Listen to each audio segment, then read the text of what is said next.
Halo guys, jadi balik lagi sama aku Ari Prastiawan. Nah, jadi kita lanjut ke horror series berikutnya di Kabupaten Bogor atau tepatnya di Kecamatan Jonggol. Nah, karena ekspedisi kita lanjutkan untuk mencari kisah-kisah horor yang didatangkan langsung atau diceritakan langsung dari saksi ahlinya ini. Karena kita juga pengen cerita yang kita sajikan itu akurat sesuai dengan apa yang beredar di informasi masyarakat. Kalau untuk mengarang cerita, kemudian mengada-ngadakan sebuah cerita itu mudah ya buat kita. Tapi kita pengen cerita yang kita sajikan itu dari cerita rakyat dan kita langsung ketemu sama saksi ahlinya. Nah, kebetulan pas di desa ini, di desa Mengker namanya, itu bahasa Sunda kalau tidak salah artinya adalah angker kayak gitu. Karena desanya memang angker. Di sana banyak kejadian mistis yang diceritakan oleh masyarakat sehingga kita langsung datang ke sana. Kejadian paling mistis di sana adalah ada sosok pemuda yang dihilangkan oleh kolong wewe selama 2 hari. Jadi ketika proses pencarian sebelum ada ritual yang dilakukan oleh masyarakat atau bahasa di sana itu memohon sama penjaga makam tua di sana itu nggak diketemukan kayak gitu.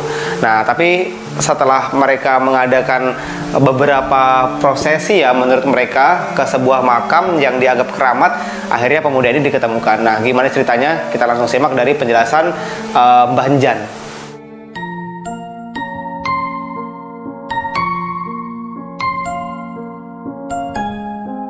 Jadi kita sekarang sama Mbah Jen. Nah, jadi Mbah, gimana itu ceritanya Mbah yang pemuda hilang itu? Ceritanya pemuda yang hilang itu, tapi orangnya bukan orang sini, orangnya orang Daye. Jadi kata orang ada orang di sini, ternyata orang Daye cari orang itu, ternyata orangnya di sini ada. Terus 2 malam di sini nginep. Jadi dicari jadi nggak ketemu gitu. Pas saya minta tolong ke Mbak Kuwu supaya ditemongin itu orang, ternyata orangnya temong gitu. Terus dia diobjek sama orang banyak. Nah, ketemunya di situ tuh di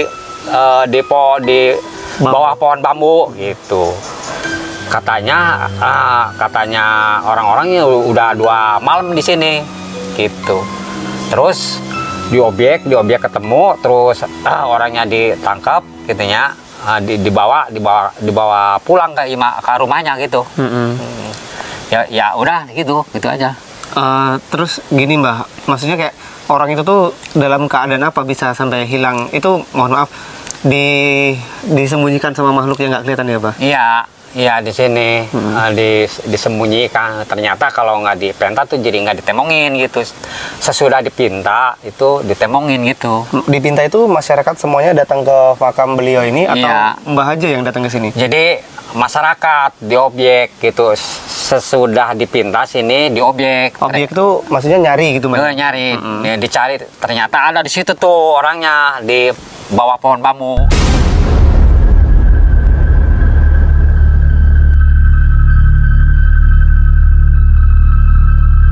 Pada saat kita masuk ke makam Mbah yang dianggap keramat ini, teman-teman, itu tuh suasana benar-benar mistis dan horornya tuh benar-benar kerasa. Karena sekeliling dari tempat yang ada di sana itu, proses masuknya itu kan melalui hutan. Saya juga heran sih, kuburan di Jawa itu masih banyak yang belum tertata gitu. Maksudnya kayak ada yang di pekarangan rumah, ada yang sampai di hutan belantara. Kalau makamnya Mbah Keramat ini itu di daerah pegunungan gitu loh. Jadi kita naiknya itu sampai capek lah gitu karena prosesnya itu menanjak. Kemudian juga kanan kiri itu hutan, banyak pohon bambunya, dan di situ pokoknya bukan tempat pemakaman umum. Intinya seperti itu. Pada saat kita pertama kali syuting, kita hidupin kamera, kita hidupin clip on yang terhubung ke kamera, itu tuh nggak berfungsi sama sekali. Karena sebelumnya kita syuting itu nggak pernah ada kejadian seperti ini. Clip on kita alhamdulillahnya itu baru gitu loh. Jadi belum pernah ada kendala selama kita syuting. Video kita udah banyak. Nah, pas kita hidupin clip on, hidupin kamera terlebih dahulu, itu nggak ada masalah.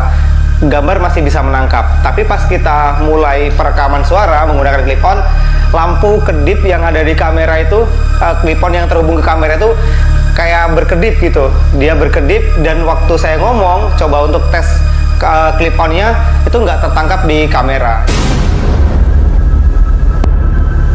Kok gede-gede?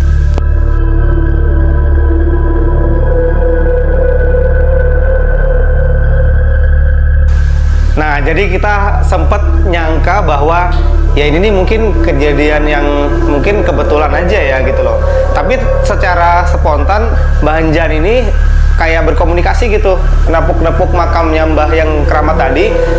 Beliau bilang, Mbah, pakai bahasa Sunda, saya nggak bisa menirukan, pakai bahasa Sunda yang artinya, Mbah, kita minta izin di sini untuk ngeliput kayak gitu. Dan secara ajaibnya teman-teman, cerita ini benar-benar tidak dikarang. Secara ajaibnya, lampu indikator di clip on itu nyala terang, nyala merah, yang artinya bisa merekam. Kemudian kita coba testi lagi, kita coba cek apakah memang sudah ada suara soundnya, dan ternyata suaranya ada. Cek sound, biar kelihatan suaranya. Cek 1 2 3 gitu Pak. 1 2 3 gitu. Terus, untuk yang pemuda tadi, kan tadi teman-teman udah denger nih pengakuan dari Mbah Anjan. Pemuda dalam kondisi pikirannya tidak tenang ya, karena masalah percintaan dengan seorang perempuan, pikirannya kalut kayak gitu. Mungkin kan kosong ya jiwanya kayak gitu. Sampai akhirnya pemuda ini jalan, naik motor gitu, maksudnya mengendarai motor ke arah makam keramat tersebut. Nah, dalam pandangan si pemuda ini, dia itu tidak merasa bahwa itu tuh hutan belantara. Dia, di penglihatan dia, itu suatu desa yang ramai. Kemudian si pemuda ini duduk di situ. Nah, sampai akhirnya dia duduk, kemudian juga melepas penatnya di suatu yang menurut dia itu sebuah desa yang ramai. Dia duduk nggak di pohon, nggak di atas pohon. Dia itu merasa itu sebuah tempat duduk biasa. Nah, setelah itu dia tidak ingat apa-apa sampai diketemukan sama warga selama 2 hari. Nah, menurut cerita dari Mbah Anjan, proses diketemukannya itu dia lagi duduk berbaringan gitu loh. Jadi kayak lagi bersandar di sebuah rumput-rumput yang liar kayak gitu. Nah, tapi dia takut teman-teman. Pas ditemukan warga itu dia kayak berontak dan juga lari. Karena kita juga nggak tahu ya, karena waktu diceritain sama Mbah Anjannya ini, saya nanya, Mbah, apa yang dialami selama 2 hari dia dihilangkan sama si kolong wewe ini? Kata Mbah Anjan, dia itu nggak jauh apa-apa gitu. Prosesnya, matanya tuh masih kosong, pikirannya kosong, dia cuma bilang takut. Nah, jadi kita tidak dapat keterangan apapun apa yang dialami dia selama dia disembunyikan. Oh gitu. Itu orangnya lagi ngapain, Mbah? Lagi Ditemukan dalam kondisi lagi apa gitu, Mbah? lagi duduk aja, lagi duduk gitu, barang disergap teh kan di situ gawir jurang gitu. Jurang. Dia apa? Jadi ke jurang gitu. Langsung ke jurang dan nggak tahu ya, orang nggak sadar tuh ya. Tapi gini Mbah, setelah proses pencarian dan ditemukan, orang itu sempat ditanya nggak? Maksudnya apa yang barusan dilakukan terakhir gitu? Ditanya, bisa jadi begini kenapa? Katanya jadi mereka main ke situ, ke daerah Bogor, jadi dihina ku perempuan gitu. Jadi ini hina ke itu apa, Mbah? Dihina teh diledek gitu. Diledekin perempuan. Diledekin perempuan. Jadi pikirannya nggak enak meren, jadi stres gitu. Karena malam-malam teh jadi pergi di rumah teh. Pergi. Gitu, pergi. Jadi pergi kemana tujuannya, nggak ada tujuannya. Ternyata di situ teh kesini gitu. Tapi dia sadar nggak, Bah, kesini ini hutan gitu loh. Dia sadar nggak apa menurut pandangan dia ini nih kota gede gitu? Nggak. Tapi dikira-kira nggak sadar itu, nggak sadar. Nggak tahu sih ini rupa manena gitu. Tahu kota atau apa gitu, jadi nggak tahu gitu. Jadi manena bilang jadi takut gitu. Nah, jadi itu cerita yang kita dapatkan dari Mbah Anjan di makam tua itu, makam keramatnya. Saya lupa namanya siapa. Jadi kita juga di tengah-tengah syuting, saya dan Mbah Anjan saya bilang, nih saya merinding Mas gitu, cerita sama kita gitu loh. Tapi itu nggak kerekam kamera karena pada saat itu kamera sedang kita sedang kita matikan terlebih dahulu. Kita mau nyusun pernyataan berikutnya. Mbah Anjan saya bilang, saya merinding nih Mas cerita kayak gitu. Saya pun juga langsung, saya dan teman-teman juga langsung mengalami hal demikian. Ada merinding-merindingnya kayak gitu. Nah, terus kemudian kita lanjutkan ceritanya. Nah, ternyata memang bukan cuma sekali dua kali kejadian mistis seperti itu. Jadi ada seorang pedagang peyem itu tapai kalau di kita. Nah, itu tuh tiba-tiba Mbah Hanjan tuh sedang berada di sebuah hutan, kemudian melihat banyak sekali peyem dalam sebuah bakul gitu loh, keranjang kayak gitu. Nah, terus Mbah Hanjan ini penasaran, kenapa banyak peyem di sini tapi nggak ada orangnya.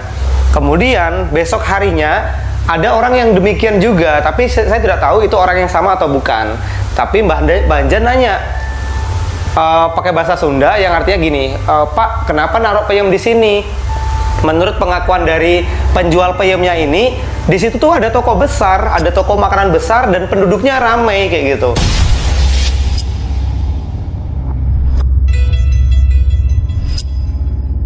Ya, ada tukang dagang, ceritanya tukang dagang peyem, tape. Ya.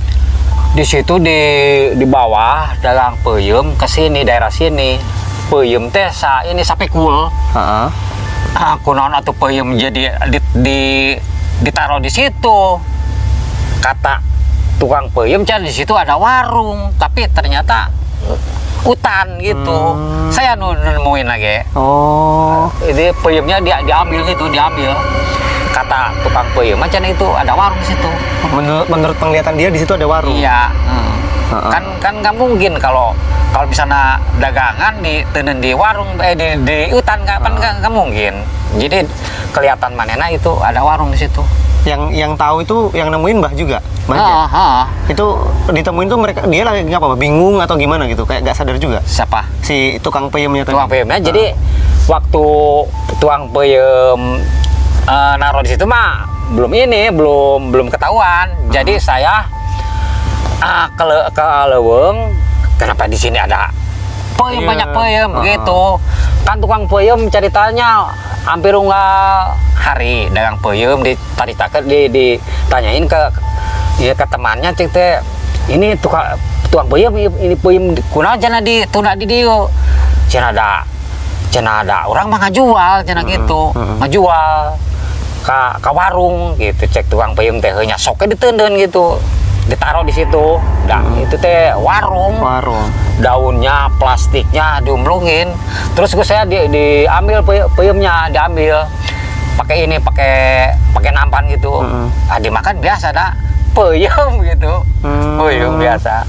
Ceritanya gitu. Tapi waktu ditemuin peyemnya itu orang yang jualan masih ada nggak, Mbak? Nggak ada. Jadi lucunya itu Mbah Hanjan asli warga di situ tidak ada warung, tidak ada perumahan yang ramai, tapi si penjual peyem itu bilang kalau di situ ada toko besar, bahkan yang beli itu lebih mahal ketika dijual di sana dibandingkan ke toko yang lain. Nah, ini kan sebuah kejanggalan kayak gitu loh. Itu waktu ketemu sama Mbah Hanjan, posisinya memang seperti itu yang dilihat. Terus sama Mbah Hanjan diajak keluar dari daerah situ, kemudian Mbah Hanjan bilang kalau itu tuh hutan belantara gitu loh. Nah, jadi waktu ditanya sama penjual peyemnya itu siapa, itu ada sosok. Saya juga kurang tahu sosoknya siapa, tapi ada penjual. Nah, biasanya itu kuntilanak kata Mbah Hanjannya. Nah, terus kemudian besok-besoknya lagi udah nggak ada yang penjual gitu. Katanya 1, 2 kali, 3 kali itu banyak. Sampai penjual bakso, ada penjual bakso yang masuk ke daerah situ. Keliling itu, ke desa, ke hutan-hutan tuh keliling. Nah, setelah keluar dari keliling tersebut, daerah-daerah yang sepi tadi. Nah, Mbah Hanjan ini karena orang tua di situ ya teman-teman. Jadi Mbah Hanjan itu selalu tahu siapa yang masuk daerah situ. Ditanya, kok kamu bisa jualan di hutan?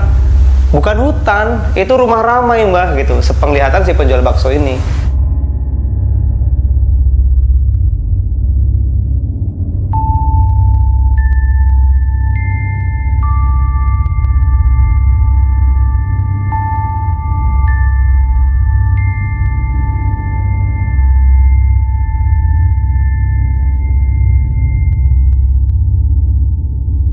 Nah, setelah kita ngobrol cukup panjang, akhirnya kita minta dikasih tahu sama Mbah Hanjan itu di mana pemuda yang disembunyikan 2 hari sama kolang WP itu ditemukan, teman-teman.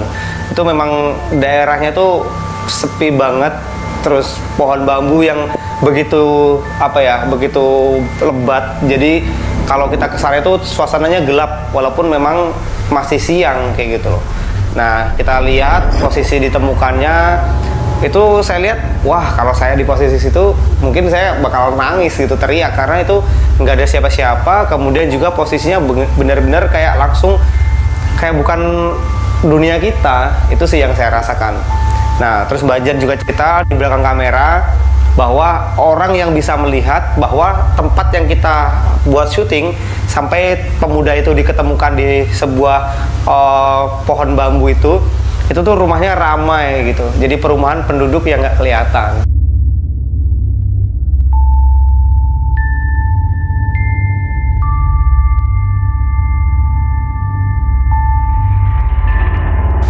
Nah, juga waktu kita proses mau jalan balik, itu ada kambing, ada seekor kambing yang tiba-tiba datang ke arah kita. Saya tidak tahu arahnya dari mana, tapi tiba-tiba kambing itu lari. Nah, saya nanya sama Mbak Jan, kambing siapa lepas Mbah gitu loh. Karena kalau di desa saya, kambing itu jarang yang diangon teman-teman. Jadi biasanya di kandang. Nah, Mbak Jan bilang, itu ada yang angon Mas katanya. Jadi yang angon itu makhluk goib kayak gitu. Kalau misalnya ada orang yang sombong atau ada orang yang pengen masuk ke daerah sana dan berkata-kata yang tidak seperti itu, atau juga niatnya tidak baik, kambing itu bakal nemuin dia gitu loh. Karena ada yang kalau kita tuh angon, bahasa Jawa itu ada yang angon, ada yang melihara dia gitu. Jadi kambing itu tuh nggak sendirian kata Bang Jan. Jadi kadang-kadang kambing itu tiba-tiba muncul di depan kita karena itu tadi. Kalau menurut saya kambingnya itu kambing yang asli ya. Maksudnya saya pun bisa melihat kambing itu di mana gitu loh, larinya juga saya bisa lihat, tapi yang bawa ini saya nggak bisa lihat. Tapi Bang Jan bilang macam-macam sama kambing itu karena kambing itu ada yang angon.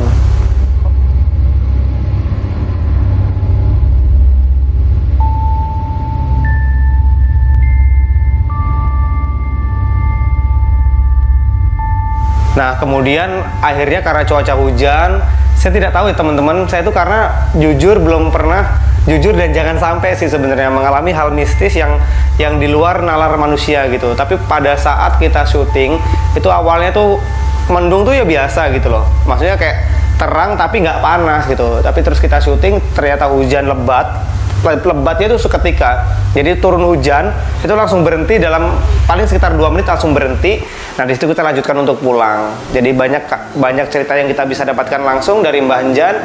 Nah, pada saat kita mau pulang, saya kan ya adalah sedikit rasa terima kasihnya. Terus saya kasih uang rokok. Mbah Jan tuh bilang, saya tuh nggak perlu Mas dikasih uang rokok untuk bisa bicara seperti ini gitu loh. Karena saya tuh menyampaikan apa yang terjadi di situ. Mbah Jan tuh kurang lebih usia 75 tahun. Nah, jadi apa yang diceritakan Mbah Jan itu fakta yang ada di sana. Jadi bukan karena duit beliau tuh mau cerita, karena memang kita datang ke sana untuk menguak misteri yang ada di daerah itu, dan akhirnya diceritakan langsung sama saksi ahlinya. Jadi perjalanan kita selesai, kita dapat cerita horor dari seorang pemuda yang ditemukan 2 hari disembunyikan kolong wewe. Kemudian penjual peyem yang katanya di situ banyak perumahan tapi nggak ada siapa-siapa.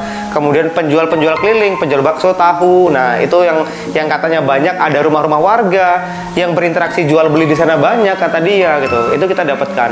Akhirnya kita tutup perjalanan, hujan, kita balik.